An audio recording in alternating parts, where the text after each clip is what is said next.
These forces do not have a combat mission. If we were envisioning a combat operation, we probably would be contemplating more than 50 troops on the ground. White House Press Secretary Josh Earnest explaining a major shift in President Obama's Syria strategy.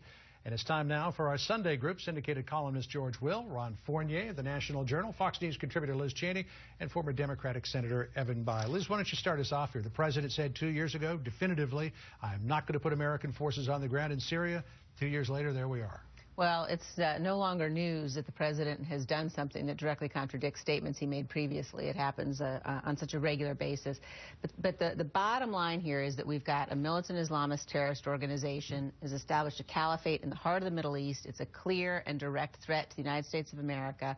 They have to be defeated, and they got to be defeated by force. There's no diplomatic solution. There's no negotiation that's going to defeat ISIS. We've got to take the territory from them that they now hold.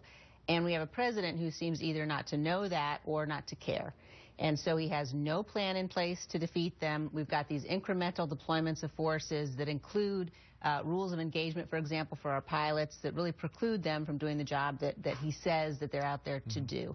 So at the end of the day, the notion that we're in Vienna negotiating with the Russians and the Iranians somehow brought in as positive partners in the president's view in this effort is all folly.